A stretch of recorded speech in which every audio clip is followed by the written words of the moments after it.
sœurs dans le Christ, Shalom. Aujourd'hui, le 30 juin, nous sommes le mardi de la 13e semaine du temps ordinaire.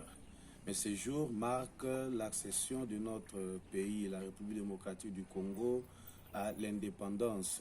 C'est le 60e anniversaire de l'indépendance. Cela tombe à point nommé avec les lectures du jour. Premièrement, la lecture tirée du livre du prophète Amos qui nous parle de l'attitude d'Israël qui va pécher contre son Dieu. Et Dieu interpelle Israël par le prophète qui devient porte-parole de Dieu. Mais dans ces messages, les contenus que nous pouvons déceler dans ces messages, c'est un message de déception, un message de désolation, un message de mécontentement. Dieu qui se plaint contre l'ingratitude de son peuple. Ce peuple qui ne veut pas reconnaître les bienfaits de Dieu. Ce peuple qui oublie facilement son histoire, son passé. Et c'est Dieu qui était, comme je dirais, le moteur.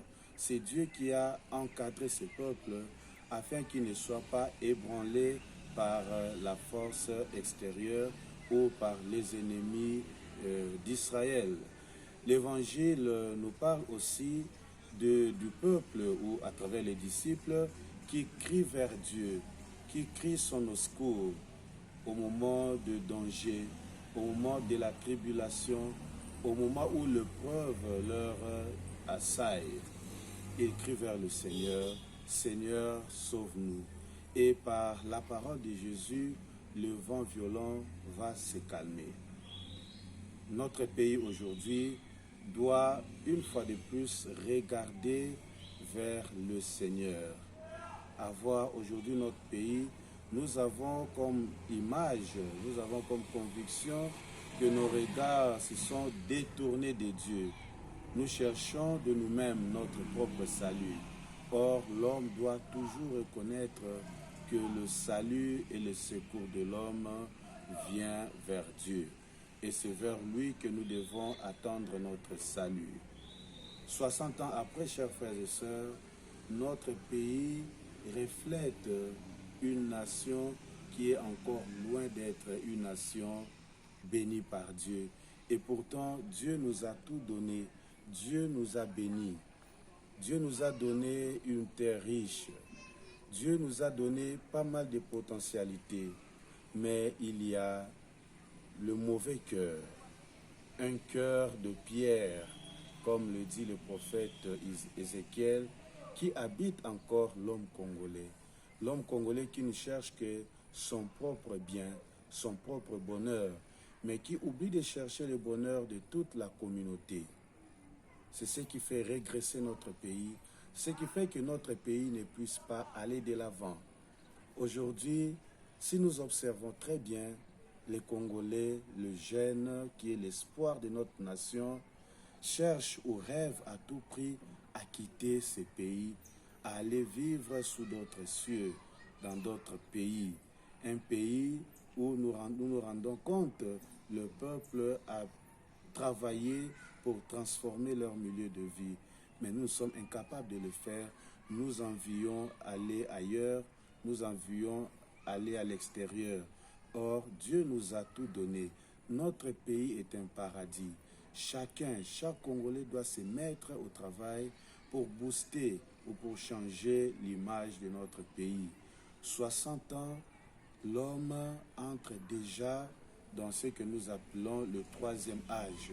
Et dans le troisième âge, ce qui nous attire là ou ce qui attire notre attention, c'est le moment de la sagesse. C'est un moment où la personne, après avoir travaillé, donne maintenant le meilleur de lui-même, devient comme un conseiller, devient comme un modèle. Aujourd'hui, chers frères et sœurs, 60 ans après, il est encore difficile de dire cela pour notre pays. Nous sommes encore loin. Et ce pays sera réellement un paradis lorsque le cœur des Congolais changera, lorsque le cœur des Congolais cherchera les biens de tout le monde, les biens communs, les biens de toute la communauté. Et aujourd'hui aussi, c'est pour nous une occasion de faire le bilan, de faire un examen de conscience, à regarder d'où nous venons, où sommes-nous présentement et où allons-nous. Le changement de ce pays est la responsabilité de tous. Notre pays est en train de périr. Nous sommes secoués par le vent violent. Tournons nos regards vers le Christ, crions vers lui notre détresse. Sûrement, il viendra à notre secours. Prions aujourd'hui pour le Congo, prions pour nos dirigeants, prions pour nous-mêmes, afin que le Seigneur nous accorde la grâce de changer notre monde, de changer notre pays, de faire en sorte que les gens soient attirés à vivre ici et non le contraire, que nous cherchons à aller ailleurs. Viens Seigneur, viens sauver notre pays, mais surtout pardonne tous les Congolais et Congolaises pour les fautes, les péchés commis, que nous puissions retourner vers toi, car tu ne nous rejettes pas et tu ne nous abandonnes pas, mais tu nous accueilles à bras ouverts et tu es prêt à nous montrer le chemin de la vie. Que Dieu, dans son amour, nous bénisse et bénisse notre pays, le Congo, au nom du Père et du Fils et du Saint-Esprit. Amen.